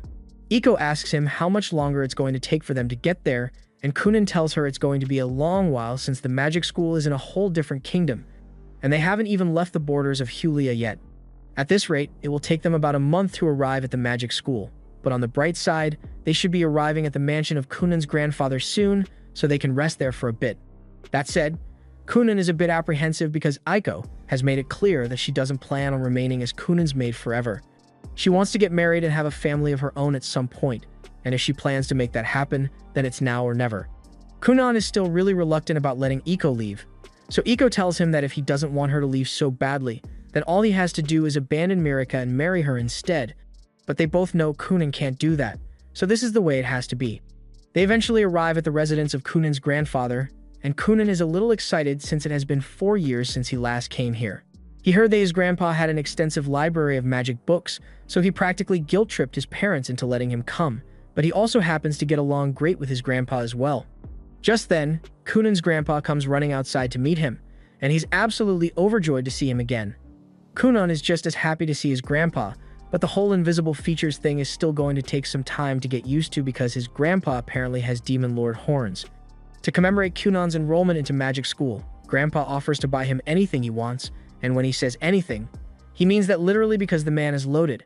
However, Kunan's parents already knew that something like this would happen, which is why his mother wrote a letter specifically forbidding Grandpa from spending more than 500k on a gift for Kunan. For context, that's 2 to 3 months worth of salary for Aiko, and Grandpa is really disappointed to hear that because he was planning to buy a cruise liner for Kunan. A few moments later, Kunan speaks up and asks his grandpa to call for his new maid since part of the reason he came here was so he could relieve Iko of her duties as his maid, and a minute or so later, Kunan is introduced to Rinko. Rinko is Iko's little sister, and she is pretty much exactly like Iko, but unlike Iko, she actually already has a fiancé, and Iko is a little salty about that. That said, they do get along really well. Rinko was initially a little worried when Iko recommended her to serve as the maid of the son of a marquis who possesses a hero's scar, but now that she has actually met Kunan, he seems like a really chill guy. Aiko informs Rinko that Kunan has a tendency to forget to eat when he gets really invested in his magic studies, so she's going to need to bring him sandwiches every so often to make sure he doesn't accidentally starve himself. She is sure that Rinko will get along just fine with Kunan, but after having spent so many years taking care of Kunan, Aiko would be lying if she said she wouldn't miss Kunan a lot. She warns Rinko that she had better not put any naughty ideas in Kunan's head, because she can't stand the thought of him turning into a playboy. Rinko wasn't exactly planning on turning Kunan into a pimp named Slickback, but she promises to be careful about the kind of things she exposes Kunan to. That said, there's not much she can do about women approaching him because Kunan is a kind, talented, and handsome young man, so the second he sets foot in the magic school, he's bound to be swarmed by all sorts of women, so there's a good chance he might end up becoming a womanizer on his own. Aiko absolutely refuses to believe that and yells at Rinko not to say such things about Kunan because he would never do that. They end up arguing for a while before they remember that they were supposed to be making sandwiches for Kunan, so they finish up and serve Kunan, and he is completely oblivious to the conversation they were just having about him. The next morning, it's time for Kunan to leave, so Aiko knocks on his door to call him. She won't be joining him on the rest of his journey, so this may be the last time Kunan sees Iko for a while, and he wants her to know that he will miss her, especially since he is heading to an unfamiliar place, but he will be fine on his own. The two hug each other as they say goodbye, and a few minutes later, Kunan and Rinko depart for the magic school. Kunan turns to Rinko and thanks her for agreeing to be his maid, but he wonders if this arrangement is really okay, because since she's going to the magic school with him, she's going to be away from her fiancé for at least 6 or 7 years. Rinko assures him that it's fine because she already talked about it with her partner, and he's fine with waiting since she's doing this to earn money for the restaurant they want to open together. A few days later, Kunan and Rinko stop in a city to take a break, and Rinko is amazed by how many magic shops there are here. Kunan is just as impressed, but as they are walking down the street, he notices an interesting book in the window of a shop, so he decides to head in to check it out. Kunan is really intrigued by the magic books since he hasn't had many opportunities to read them, but since that's the case, Rinko tells him he can just buy this book if he wants it so bad, but Kunan tells her he would end up broke if he did that. And that's when Rinko notices that the book costs 5 million. Rinko could afford to open a whole restaurant chain if she had that kind of money, but Kunan isn't really surprised by the price since magic books are usually one of a kind, which is why they cost a fortune. The store owner overhears Kunan talking and asks him if he is a mage from the magic school. Kunan explains that he is indeed a mage, but he hasn't officially enrolled in the academy yet. The store owner is delighted to hear that Kunan is a real mage, so she asks him to show her some of his magic, and since she was polite about it, Kunan agrees. He casts a spell and creates a tiny cat in the woman's palms out of water, and she is amazed by the display because she has never seen anything like it before. Kunan asks her if she's a mage as well, but she explains that she can't use magic, she just happens to really like magic-related things, so you could call her somewhat of a magic enthusiast. She counts herself as really lucky to have met a magic school applicant like Kunan, but the applicant pool in Durashik is pretty intense this year, so she wishes him the best of luck. Kunan asks what she means by that, so she informs him that the Saint of the Holy Kingdom is apparently enrolling in the school this year, and she isn't even the only amazing person the Academy has received. Last year, they had the Inferno Prince and the Lightning Bolt from the New Kingdom, so if Kunan manages to get accepted, then he will surely become famous like the others. Meeting Kunan has put the shop owner in such a good mood that she offers to sell him one of the most popular grimoires published by the legendary mage, Xion, at a discounted price. But Kunan turns her down because he doesn't need it. As he and Rinko leave the store, Rinko is still in shock at the fact that grimoires can cost so much. But on that note, she asks Kunan if he's sure about declining the shopkeeper's offer because that was a significant discount. But he says buying the grimoire would have been pointless because he was the one who helped Xion write it. Next, Kunan and Rinko head to a fabric store. And there, Kunan immediately begins touching all the merchandise he can get his hands on. The owner can tell that Kunan must be some kind of nobility since he is really well dressed and came in with a maid, but he has done nothing but rub his grubby little fingers all over the merchandise since he walked in. Neither he nor Rinko has said a word so far. He yells at Kunan and tells him to stop touching all the materials, but Kunan says he just wanted to see how it felt. He asks the owner what kind of fur this is, and he is informed that it is dark fox fur, which is extremely rare and difficult to acquire, but since Kunan now knows what the fur feels like, he casually creates a dark fox, and the store owner is impressed because he didn't think that kind of thing was possible. Kunan apologizes for filling up the store owner's merchandise without asking for permission, but he just likes collecting as many texture samples as possible so he can make his creations as accurate as possible. The owner asks Kunan if he can really create anything as long as he knows what it feels like, and after Kunan confirms this, the man's intrusive thoughts win and he ends up asking if Kunan can reproduce the feeling of thick thighs. Rinko immediately yells at the man for daring to ask Kunan such a vulgar question, and the man realizes that it was inappropriate, but Kunan answers anyway and explains that he has tried it before with Iko, but he got yelled at for it, so he hasn't had much practice. After that, Rinko drags Kunan out of the store and tells him they should continue their journey to Durashik, leaving the man feeling sorry for what he said. A few moments later, the Saint and her friends happen to walk into the man's store, and they are surprised to see him holding a dark fox. Since from what they know, dark foxes hate being around humans, but the man informs them that this isn't a real fox, and upon closer inspection, the Saint realizes that this is a spell. She tries touching it, but she ends up destroying the spell and spilling the water all over the man's crotch.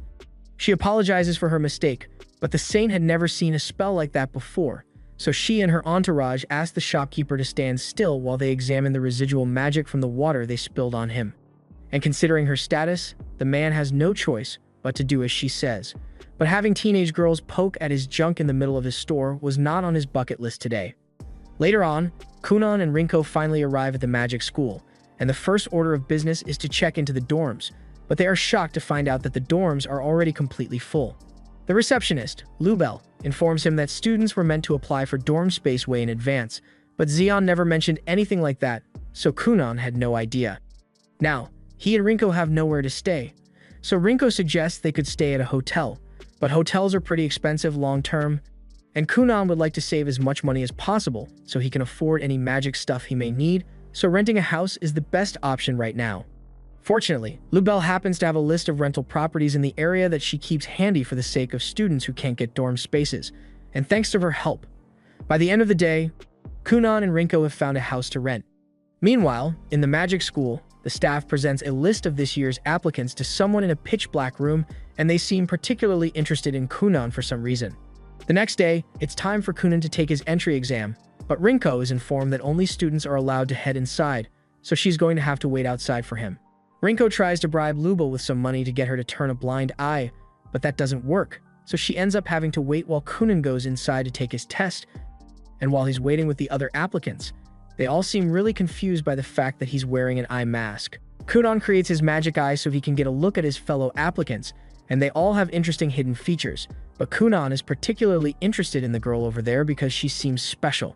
He walks over to her and asks if she happens to be the saint from the Holy Kingdom, which she confirms, but she is confused as to why Kunan is talking to her since they've never met before. Kunan says he's just interested in talking to her because she's the first light element magician he has seen in real life, and he wants to learn as much as he can about it. The saint doesn't think there's any point in indulging Kunan, because she believes light magic is superior to all other forms of magic, so as a water mage, there's nothing he could learn from her. However, after she says this, the others look at her with confusion because there is no hierarchy among the different types of magic.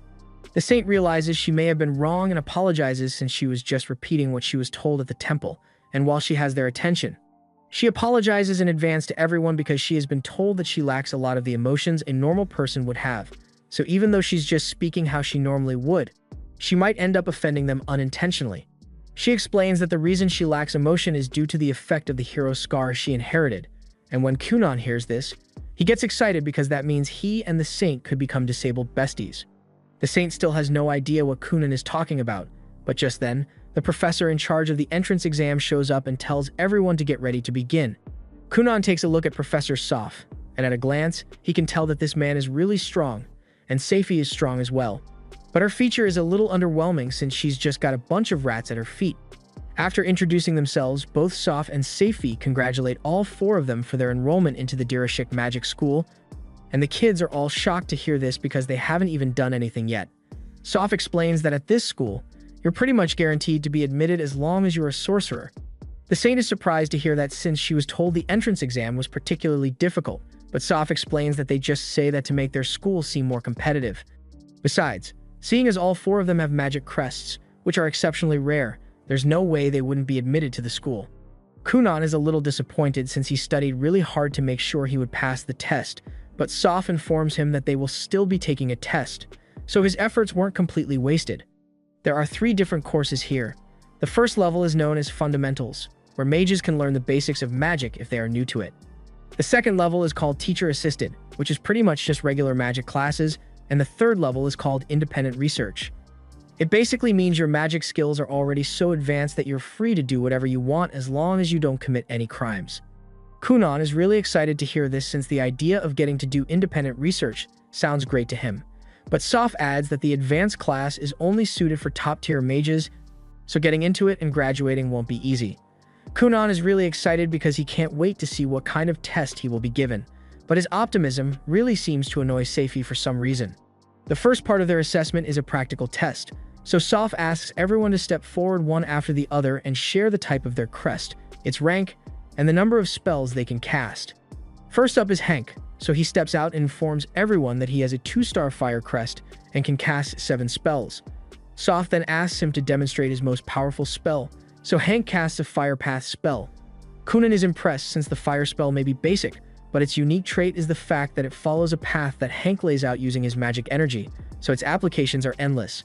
By the time Hank is done with his spell, he has imprinted a spiral pattern on the grass, and Soph tells him he has done well, so they move on to the next candidate. The boy's name is Ria, and he says he has a 2-star wind crest. He also informs everyone that he can use 8 spells. Soph is impressed, and he's low-key rooting for Ria since he also has a wind crest, but his evaluation still depends on how well he can use his magic. Ria is about to cast his best spell, but before he does so, he warns everyone to keep their distance because his spell is a little destructive. Everyone steps back, and Ria then raises his wand to the sky, gathering tons of magic energy before firing a massive wind blast at the ground. The spell he just used was intermediate magic, and it relies on drawing magic from the sky to create a strong gust of wind, which is really impressive to Kunan. The next candidate is Reyes, so she informs everyone that she has a 3-star light crest, and she can use a maximum of 5 spells. Her best spell is healing magic, but since no one is injured at the moment, she decides to use her second best spell, a beam of light attack magic. Kunan is astounded because a light attack like that is practically impossible to dodge unless you evade before she casts the spell, and he would love to see what else Reyes' light is capable of, but it's his turn to go up next. Kunan steps forward and informs everyone that he has a 2-star water crest, but he can only use 2 spells, the water ball spell and the bubble spell. Soph is surprised to hear that, especially since he was told to make Kunan's test especially hard. Kunan has no idea what Soph is talking about, so he explains that he received 2 recommendation letters for Kunan. One was from the Grand Mage of Hulia, and the other was from Xian, and hearing this gets all the other students' attention because they had no idea that Kunan was involved with such a famous mage.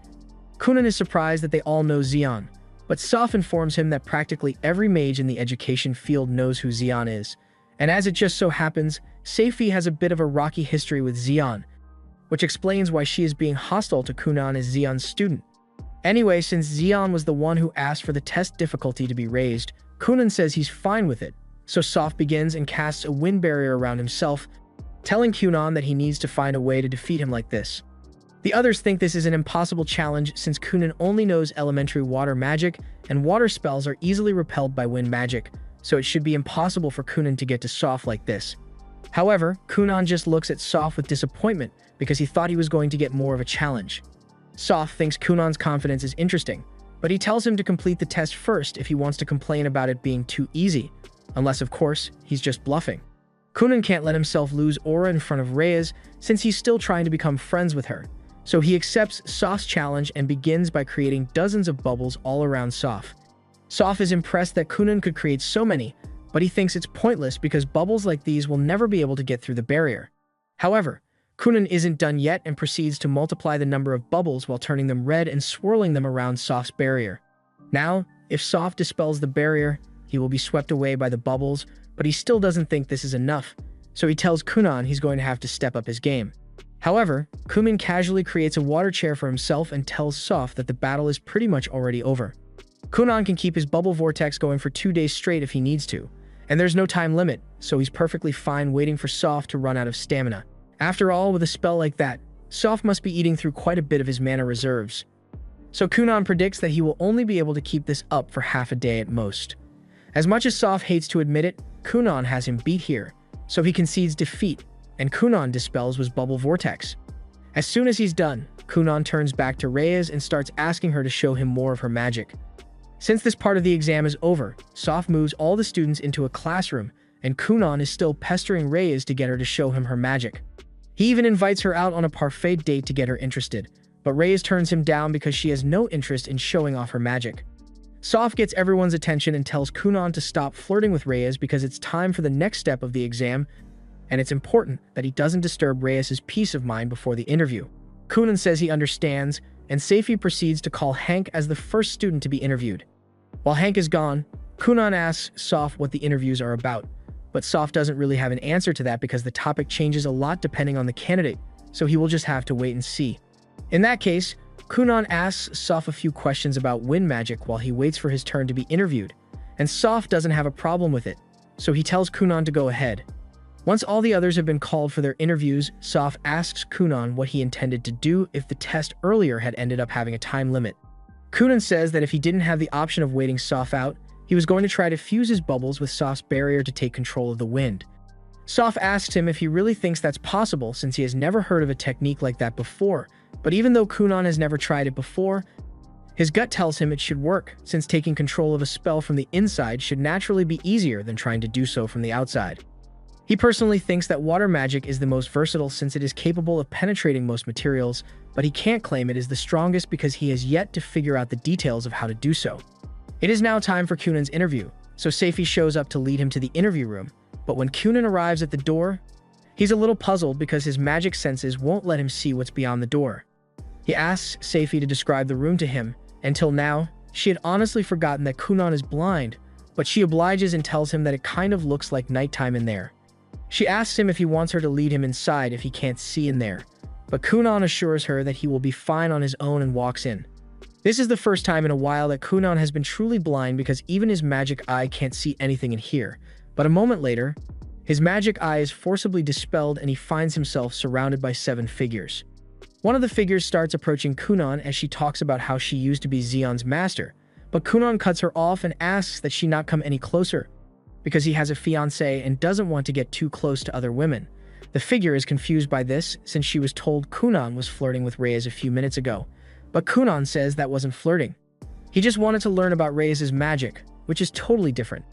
The figure decides to just change topics and asks Kunan if he learned anything new today, to which Kunan responds by talking about all the amazing types of magic he saw his course mates use earlier today, and he plans to find a way to incorporate those spells into his own arsenal as soon as he gets home. The figure says she is satisfied with Kunan's answer, so he will be placed in the advanced class, which Kunan is very happy to hear.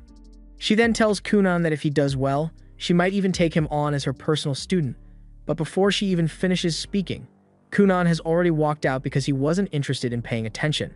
Getting ignored like that kind of stung, but the figure has to admit that Kunan really is something special, because when he walked in, he tried to use a spell she had never seen before. And even though it was incomplete, She is excited to see what else Kunan can come up with. Back at Kunan's home, his parents receive a letter from Rinko informing them that Kunan has successfully passed the entrance exam and was placed in the advanced class. They are both so proud of Kunan's achievements, but then they keep reading, and Rinko also mentions that Kunan apparently overdid it a little during the exam and painted the lawn red with blood, and Kunan's father immediately flies into a rage because he can't believe Kunan would cause trouble like that on his first day of school. He considers cutting Kunan's allowance for a month as punishment, but it turns out that the school doesn't allow advanced class students to receive an allowance anyway, so it doesn't matter. When the advanced class students hear of this, they are all a bit concerned since they had no idea the school would expect them to make a living on their own, and Reyes seems to be particularly against this rule, because she stands up and tells Soph that this is unacceptable. Soph asks her what the matter is, so she tells him she came here to research magic, so she doesn't have time to figure out how to make ends meet on top of that. Soph explains that the goal here is to help them become top-tier mages, and he believes that unless they are able to make money on their own, they can never truly become top-tier, which is why this rule was established. This poses a significant problem for Reyes since her living expenses are approximately 1.5 million per month, and on top of that, she has to pay the salaries of her 2 maids who double as her bodyguards, so she has no idea what she's going to do. Afterward, everyone is taken to the private labs that they will be using to conduct their research. Since Reyes was just informed that she's essentially broke now, she gets nervous and asks Seifi if they are going to be required to pay for this space or something. Seifi explains that the lab itself is free for each of them, but they are going to be required to pay for their own research materials out of pocket. They are also free to work or slack off as much as they want, but if they don't earn enough credits by the end of the semester, they will end up being demoted to the regular class. Credits are earned by completing achievements that are accepted by a professor, so Seifi wishes them all luck on their studies, since it's going to be tough. However, Kunan thinks he's going to be just fine because he's already sitting on a ton of royalty money from all his publications with Xeon, and if he ever needs more, he can just make some money as a magic engineer. He then asks Reyes what kind of job she'd want to do with her magic, and he asks if she would like to discuss it with him over dessert at a parfait shop, but Reyes turns him down. Later that day, Kunan is back at home when Rinko comes out to call him in for dinner, but she notices that he looks a little upset, so she asks him what's wrong. Kunan explains that he's sad because Reyes keeps turning down his invites no matter how many times he asks, so Rinko decides to give him some advice. She tells him he needs to be willing to let it go if Reyes keeps turning him down, because insisting too much comes off as rude, and it'll only push her even further away. Kunan says he understands, so Rinko switches topics and asks if he's going to be okay since he has to make money for himself now without an allowance. Kunan knows exactly why she's asking this, so he tells her he's still going to be able to pay her salary, so she doesn't need to worry, and Rinko is relieved to hear that. However, not everyone is in as good a position as Kunan, because right now, Reyes is having dinner with her maids, and since it has been confirmed that Reyes isn't allowed to receive any money or food from her family, they are in a tight pinch right now. One of her maids feels bad and tells Reyes that she's willing to work without pay for a while, and Reyes is happy to hear that since it would reduce the burden on her. But the maid takes it back a moment later, because she really needs her salary. Normally, a mage in this position would just use their magic skills to earn money, but Reyes doesn't have that luxury, because the church explicitly forbids her from using her healing magic for monetary gain, so she's kind of screwed here. The next day, Reyes drags herself into school, and she looks terrible because she was up all night trying to figure out how to pay for her living expenses. But as she is walking through the halls, she notices a bunch of students lining up in front of Kunan's lab.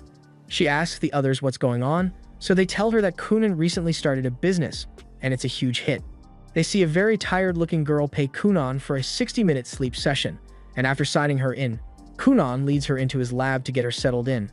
The rest of the students are eagerly awaiting their turns, but unfortunately, Kunan has limited lab space, and all the slots are full, so he apologizes and tells them they are going to have to wait 30 more minutes to get a slot. All the commotion draws the attention of Soph and Seifi, so they come over to check on what's going on, and they are honestly impressed by how well Kunan's business is doing. Soph asks Kunan if he could explain what he's got going on here, so Kunan informs him that this is a sleep sanctuary. He filled his lab with a dozen magic water beds, and since they are so comfortable, all the students who suffer from research-induced insomnia are able to get some good quality sleep here. He came up with this idea because he knows just how badly intense research can mess up your sleep schedule, which is how he knew there would be no shortage of customers for his service, though he can only serve a few people at a time since he's got limited space. After hearing Kunan's pitch, even Soph is hooked, so he promises to get Kunan more lab space, and in exchange, he asks that Kunan allow the professors to pay for his services since almost everyone here is severely sleep deprived. Kunan says he would feel a little guilty charging professors for something like this, but Soph assures him that it's not a problem since all the professors would be more than happy to pay it. With that, Kunan's business gained school-wide recognition, and all his customers had nothing but good things to say about it after they were done, because it left them feeling totally energized. The good reviews draw in an endless number of new customers, so Kunan is really raking in the dough. But it looks like there are a few students who seem to have their eyes on Kunan because he's Xion's student. Later that night, back at Reyes' house, the power had been cut out since she couldn't pay the magic electricity bill, and she's starting to get depressed because she had no idea life could be this hard. One of her maids suggests that Reyes should discuss her situation with the professors, but she already tried that. And she was told that she should go ask Kunan for advice since he seems to be great when it comes to businesses. She doesn't want to do that because she thinks Kunan is a weirdo, but at this rate, if she doesn't find a way to earn money soon, she's going to be stuck eating water, soup, and air sandwiches. The next day, Reyes goes to meet Kunan, and as humiliating as this is for her, she begs him to help her. She personally didn't want to ask him for help, because there's no telling what he might demand of her in return.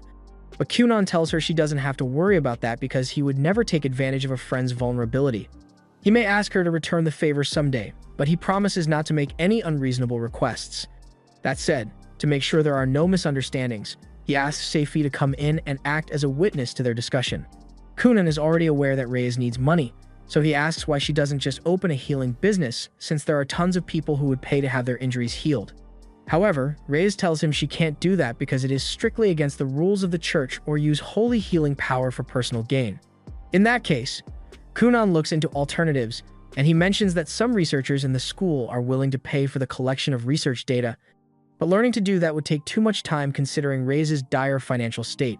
Just then, Kunan comes up with an idea and asks Reyes if there are any rules against her using purification magic for personal gain, and the church's restrictions say nothing about that, so Kunan suggests that he could work together with Reyes to develop a magic item.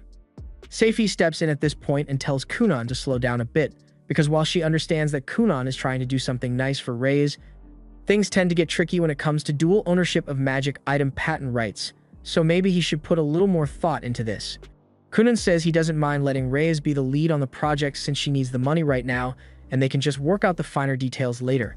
He asks Reyes if she agrees to work with him, but it's not like she has much of a choice, so she tells him she's in, and Kunan is really happy to hear that because it means he finally gets to experiment with Reyes' magic. Kunan calls for a little help from Professor Surya, an instructor who also possesses the light attribute, and he happens to be on really good terms with her because she has benefited a lot from Kunan's sleep business. She tells Kunan she managed to acquire the seed he asked for, so she hands them over to him, and when Kunan opens the box, Reyes is surprised to see that it contains shishula seeds. Shishula is a sacred herb, and it's extremely valuable, so Kunan plans to grow some so Reyes can sell them for a profit. Reyes tells him that's impossible because shishula seeds can only grow on Holy Land, but Kunan did a bit of research into the topic, and apparently, Holy Land is just land that naturally possesses holy magic and purification magic, so he figured they would be able to recreate the same effect by having Reyes use her Holy Sanctum spell. Sharia is also interested in seeing if it works out, so they all gather around as Reyes casts the spell under Kunan's instruction. And a moment later, a barrier of holy light forms around the seeds, causing them to sprout. Both Sharia and Kunan are ecstatic that the experiment was a success, and Kunan begins excitedly documenting everything he learned from witnessing Reyes' magic, and seeing Kunan so elated makes Reyes realize that all those times he kept bothering her. He really wasn't trying to flirt, he was just really eager to experiment with her magic. However, that's only half right because while Kunan may not be interested in her romantically, he never misses a chance to make flirty comments, so mid-report. He notices Reyes staring at him and asks if she has fallen in love with him by chance, but Reyes completely denies it. Kunan is relieved that the experiment worked out, because that means his 1 million investments didn't go to waste. Reyes asks what he's talking about, so Surya explains that the shishula seeds that they use cost 200,000 each, since students are required to pay for their research materials, but Reyes didn't have any money to pay for it, so Kunan used 1 million of his own money to fund the experiment, and he planned to have Reyes pay him back after selling the medicine if the experiment turned out to be a success. That also means he was willing to take a loss if the experiment turned out to be a failure, and Reyes is very grateful for Kunan's help, so she turns and sincerely thanks him for looking out for her. The next step is to process the herb into medicine, so Shuria helps by teaching them the preparation process, and with a little help from Kunan's bubble magic, several Shishila herb pills are refined. They then head out to sell the medicine, and Kunan helps Reyes secure a sale contract for 2 million per batch, so she won't have to worry about money anymore. And to celebrate, Kunan decides to treat Reyes and her maids to lunch. The maids are extremely grateful to Kunan since thanks to him, they can finally get paid again. And since they've pretty much been starving over the past few days, Kunan tells them they can order whatever they want from the menu because he wants to do something nice for them. However, a few hours later, Kunan is looking deflated because that meal ended up costing him 220,000. He knows he said they could order whatever they wanted, but he didn't expect the maids to start ordering expensive wine when he said that. He takes this as a lesson to be more careful about when he offers freebies, but as he is walking to his lab, he notices that Hank and Rhea are standing outside his door. He asks them what they want, and they inform Kunan that they are also kind of stumped when it comes to making money with their magic, so they were hoping Kunan could help. At first, Kunan was going to ignore them, but they look like they could really use his assistance, so he tells them he will help in exchange for them doing some experiments with him. Specifically, he wants Hank to use his fire magic to cook some bacon, and he wants Rhea to use his wind magic to try flying. Meanwhile, in Kunan's sleep sanctuary, the three girls who have been spying on him run into each other, and they immediately realize that they are all after him, so they don't get along well. This was the end of episode 10. Subscribe to not miss the next part.